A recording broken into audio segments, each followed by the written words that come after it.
Trump is taking questions from reporters nearly every day, but that does not mean he's answering them. The president continually responds to urgent questions from the media about the coronavirus pandemic by attacking the journalists asking the questions, no matter how relevant or vital.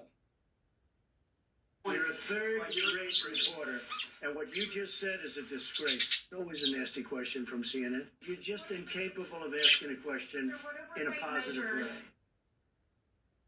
You heard that right. Amid a global pandemic and tens of thousands of infected and dead Americans, the president is upset that journalists are not asking questions in a positive way and are instead asking him challenging questions, questions he clearly does not want to answer, questions that he does not want you to think about, such as the April 6th HHS Inspector General report that surveyed 323 U.S. hospitals that lacked enough testing equipment, to say nothing of PPE, masks, ICU beds, or more. Asked about by Fox News' Kristen Fisher. I know you don't want to talk about the Inspector General report, but testing is still a big issue in this country. We're the federal government. We're not supposed to stand on street corners doing testing. You should say, congratulations, great job, instead of being so horrid in the way you ask a question.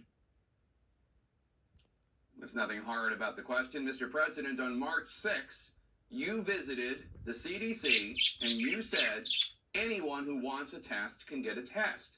That was not true then. It remains untrue today. Any responsible path out of the situation requires much more widespread testing than the U.S. is doing right now. What is the plan to ramp it up even more, sir?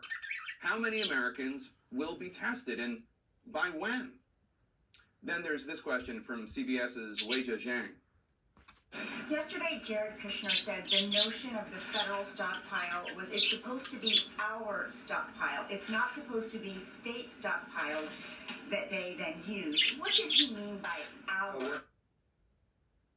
The president responded by calling that a gotcha question. It's not, and saying that the reporter should be ashamed of herself. She shouldn't. But, Mr. President, the American people want to know, what responsibility do you believe the federal government has when it comes to aiding states with supplies from the federal stockpile?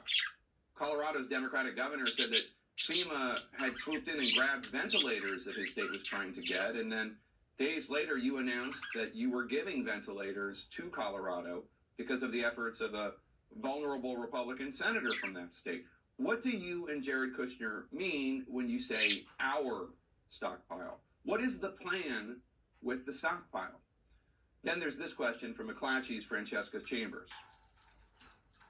The Paycheck Protection Program has gotten off to a confusing start for small I don't think businesses. so.